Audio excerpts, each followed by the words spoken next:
word word classes. Now what are word classes? हम कहते हैं, हम एक word use करते हैं word classes को हमने define कैसे करना है. Now different words do different jobs in a sentence. For example, there is no written an example, but I am giving you an example. Ali runs fast.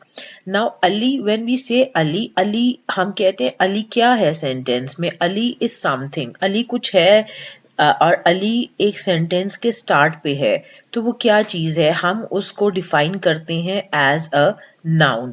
अब run क्या है, अली के साथ कोई चीज अटैच हुई है, जो कुछ हुआ है, वो क्या है, रन.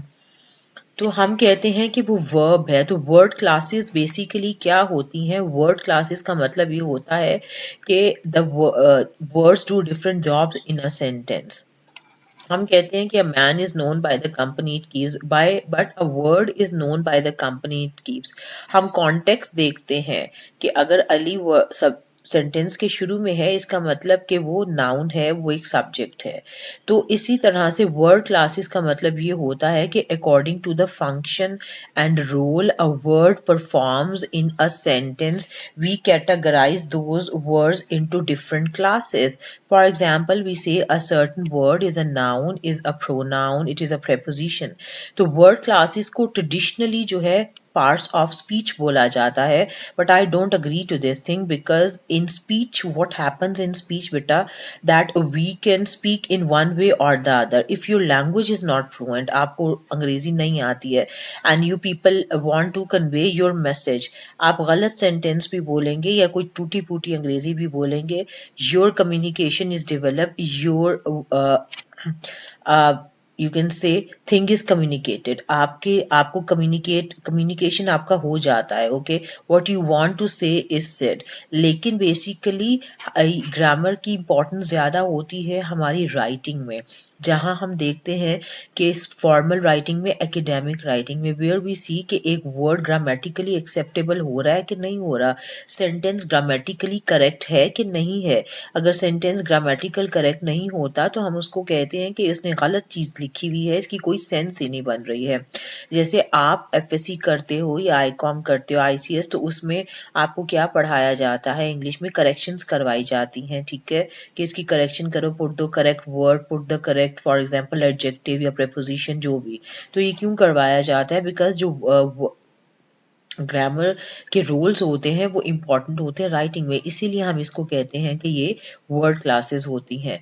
तो वर्ड क्लासेस के अंदर कुछ क्लासेस जो हैं डिफरेंट, उसमें नाउन हो सकता है, उसमें वर्ब हो सकता है, उसमें एडजेक्टिव हो सकता है. अब ये देखें, मैं यहाँ से ओपन करती हूँ कुछ स्लाइड्स जो मैंने आपके लिए डाउनलोड की थी वर्ड क्लासेस की. ठीक है, अब देखिए वर्ड क्लासेस में नाउन्स क्या होते हैं. Nouns are often called naming words. हम नाउन की सिंपल डेफिनेशन देते हैं, नाउन्स के बारे में हम जाते ही नहीं हैं. नाउन्स क्या होते हैं? Nouns are any naming word is a noun. Any naming word is a noun. They can usually be used in answer to the question what name do you give this. ठीक है, कि naming word कोई भी होगा उसमें noun होगा. Types of noun है, इसमें मैं आपको दूसरी वीडियो में डिटेल से बताऊंगी. ठीक है, फिर एडजेक्टिव्स होते हैं. एडजेक्टिव्स क्या होते हैं? एडजेक्टिव्स डिस्क्राइबिंग वर्ड्स होते हैं जो किसी भी एक नाउन के साथ अटैच होते हैं. तो उसका फंक्शन जो है इस वर्ड एडजेक्टिव का, वो किसी नाउन के साथ अटैच होने की वजह से होता है, तो हम उसको कहते हैं कि वो एडजेक्टिव्स होते हैं. एडजेक्टिव्स में कंपैरेटिव्स आ सकते हैं. Make a comparison usually ending in ER, colder और फास्टर. सुपरलेटिव डिग्रीज भी बन सकती है कंपैरेटिव ईआर के साथ, और superlatives are made with EST. Now comparatives can also be made by putting more in front of the adjective. Superlatives most, for example, जो कि हमारे कंपैरेटिव या सुपरलेटिव में होते हैं मोस्ट इम्पॉर्टेंट. ठीक है, मोर इम्पॉर्टेंट एंड मोस्ट, यानी वो इररेगुलर एडजेक्टिव फॉर्मेशन होती है. ठीक है, सुपरलेटिव्स में या कंपैरेटिव में जो फॉर्मेशन होती है वो इर्रेगुलर, उसको हम फॉर्मेशन कहते हैं, जिनके साथ मोर या मोस्ट लगता है। वर्ब्स क्या होते हैं? Verbs are often known as doing words, ठीक है। वर्ब क्या होता है? वर्ब एक अनाउन, कीप इन माइंड कि एक पूरा वर्ब एक पूरा सेंटेंस हो सकता है। फॉर एग्जाम्पल रन, मैं कहती हूँ रन, ओए रन, वो भागा, ओए वो भागा, ओए भागा। It means that verb can be a complete sentence as it communicates the complete meaning. But they can also refer to mental actions, think, anticipate and to state the house stands on a hill. तो ये कोई mental actions भी हो सकते हैं जिसके साथ हम verb use करते हैं, जैसे state, think. इनफाइनाइट, इस इंशाल्लाह वर्ब्स पे आपको पूरा मैं लेक्चर डिलीवर करूंगी, डिफरेंट टाइप्स ऑफ वर्ब, एक थोड़ा सा ग्लिम्स है। इन्फिनिटिव्स जो होते हैं, इनफाइनाइट वर्ब वो होते हैं जिनके साथ हम टू लगाते हैं या उसको हम बेस फॉर्म कहते हैं और उनसे दूसरे वर्ब्स डिराइव होते हैं, जैसे to run, to decide, to fly. Verbs के फिजिकल एक्शंस जो शो करते हैं, for example play, drink, run, जिसमें फिजिकल स्टेट नजर आती है उसको हम डायनेमिक वर्ब कहते हैं, जो किसी स्टेट या एक्शन को शो करते हैं। For example feel think feel think, feel. For example, I feel happy, I think bad. सो ये फील थिंकिंग वाले जो वर्ब्स होते हैं वो स्टैटिव होते हैं, स्टेटिव होते हैं, वो किसी स्टेट को शो करते हैं। जिनके साथ ऑब्जेक्ट लगा हुआ होता है उनको हम ट्रांजिटिव वर्ब्स कहते हैं, और जिनके साथ ऑब्जेक्ट डायरेक्ट ऑब्जेक्ट नहीं होता उसको हम इंट्रांजिटिव वर्ब कहते हैं। Transitive verb, for example, he loves to play, okay, he plays cricket, he plays cricket। तो इसमें जो क्रिकेट है वो क्या है? वो एक ऑब्जेक्ट है, तो हम कहते हैं कि ये ट्रांजिटिव वर्ब है। Intransitive verb he plays, okay, he plays, इसमें कोई भी ऑब्जेक्ट नहीं है। ही प्लेज, हम कहते हैं ही प्लेज क्रिकेट, तो प्लेज ट्रांजिटिव वर्ब बन जाता है। हम कहते हैं ही प्लेज, तो वो इंट्रांजिटिव हो जाता है। The main verb is a single verb but that expresses the main meaning, ठीक है। मेन वर्ब वो होता है जब किसी एक सेंटेंस में एक वर्ब होता है वो main, for example he is a boy, अब यहाँ पे इज एक ही वर्ब है, ये मेन वर्ब हो सकता है। मेन वर्ब अमूमन जो है डायनामिक या स्टेटिव वर्ब होते हैं, लेकिन ऑक्सिलरी वर्ब्स, अब ऑक्सिलरी वर्ब्स वो वर्ब्स होते हैं जो हेल्पिंग वर्ब के तौर पे होते हैं, लेकिन सर्टेन टाइम एक सिंगल ऑक्सिलरी जो है वो पूरे सेंटेंस में मेन वर्ब हो सकता है। जैसे he is a boy, is जो है वो ऑक्सिलरी हेल्पिंग वर्ब है, लेकिन वो यहाँ पे मेन वर्ब के तौर पे यूज हो रहा है। आई हैव अ बुक, तो आई हैव अ बुक में सिर्फ हैव है, उसके साथ कोई मेन वर्ब नहीं लगा हुआ, तो वही मेन वर्ब होगा। ऑक्सिलरी वर्ब्स हमेशा किसी मेन वर्ब के साथ आते हैं। प्राइमरी वर्ब्स में होता है बी, हैव और डू। बी की फॉर्म होती है इज, एम, आर, ठीक है। तो ये प्राइमरी वर्ब्स होते हैं। They can indicate when something happened, add emphasis, be used to construct questions and negatives.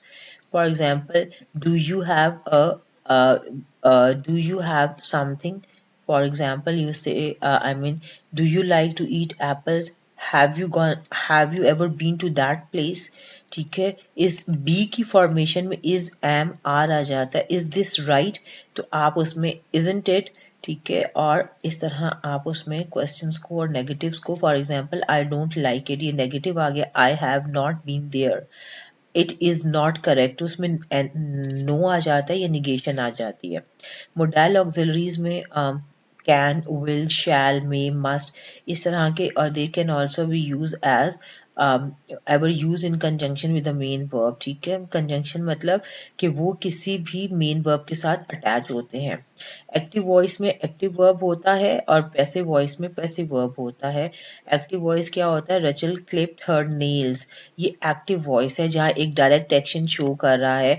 अगर हम इसको पैसिव में करेंगे तो the nails were clipped by Rachel. This is used when the subject acts or does something. An active sentence tells us what the subject did. ये हमें बताता है सब्जेक्ट ने क्या किया, ठीक है। तो सब्जेक्ट कोई एक्शन कर रहा होता है ऑब्जेक्ट के लिए। पैसिव वॉइस क्या होता है? This is use where the subject has something done to it और is the receiver of the action. The subject does not act here. Passive में क्या होता है कि जो हमारा ऑब्जेक्ट होता है वो सब्जेक्ट की जगह पे आ जाता है, सब्जेक्ट की जगह पे ऑब्जेक्ट आ जाता है, और उसमें जो होता है ठीक है, सब्जेक्ट के साथ कुछ किया जाता है, सब्जेक्ट एक्टिवली पार्टिसिपेट नहीं करता। For example, Rachel's toenails were clipped, ठीक है, यानी टू नेल्स के Rachel's toenails were clipped, यानी सब्जेक्ट के साथ कुछ किया गया है। The fawn was hit by the car, I mean the fawn was hit by something, यानी द फॉन के ऊपर कोई एक्शन हुआ है। The subject has action to done to it. अब एडवर्ब्स क्या होते हैं? एडवर्ब्स जो वर्ब्स को डिफाइन करते हैं सर्टेन टाइम एल, ही लिव्स हैप्पीली, हैप्पीली क्या है? एडवर्ब है। प्रोनाउंस जो होते हैं they take the place of nouns. 7 main types of pronouns होते हैं।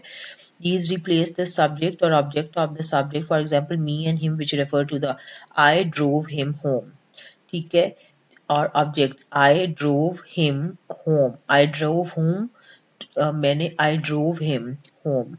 ठीक है, I drove him, I drove home to home, I drove him home. तो इस तरह से ऑब्जेक्ट बन जाता है। He thanked me for the lift. He क्या है? यहाँ पे सब्जेक्ट है। Me क्या हो सकता है? यहाँ पे ऑब्जेक्ट हो सकता है। पोजेसिव प्रोनाउंस क्या होते हैं? जिनके साथ एपोस्ट्रॉफी एस लगता है। This is Sarah's wedding, this is hers, ठीक है, किसी का पोजेशन, किसी चीज के पोजेशन के बारे में आप बात करते हैं। रिफ्लेक्सिव प्रोनाउंस क्या होता है? जो सेल्फ की object of a verb is the same as its subject. He congratulated himself. अब ही किसको रेफर कर रहा है? अपने आप को ही। तो जो सब्जेक्ट है एक सेंटेंस में, उसका जो ऑब्जेक्ट है वो उसी ही सब्जेक्ट को रेफर कर रहा होता है। दे एंड इन सेल्फ और selves. So first person singular I, me, plural we, us. Personal pronouns अगर हम देखें, फर्स्ट पर्सन सिंगुलर में आई और मी आता है, प्लूरल में वी और अस, सेकंड पर्सन में यू, थर्ड पर्सन में he, she, it, him, her, they, them. Possessive pronouns में सिंगुलर प्लूरल अगर mine, ours, yours, his, hers, it, theirs. Reflexive pronoun में सिंगुलर बनता है सेल्फ के साथ और प्लूरल बनता है सेल्फ के साथ। डिमॉन्स्ट्रेटिव प्रोनाउन क्या होते हैं? जो किसी चीज को रेफर कर रहे होते हैं। दोज शूज आर अगली, ठीक है, दोज शूज आर अगली, वो वाले जूते मतलब बुरे हैं। I wish I knew that, I wish के मैं वो चीज जानता। इनफाइनाइट प्रोनाउंस जो होते हैं जो किसी चीज को, स्पेसिफिक चीज को रेफर नहीं करते। For example, someone was roaming around. अब समवन कौन है? कोई चीज स्पेसिफिक नहीं है। You, I can eat anything you would give me, anything कोई भी चीज। No one likes to eat this, I mean no one में स्पेसिफिकेशन नहीं है।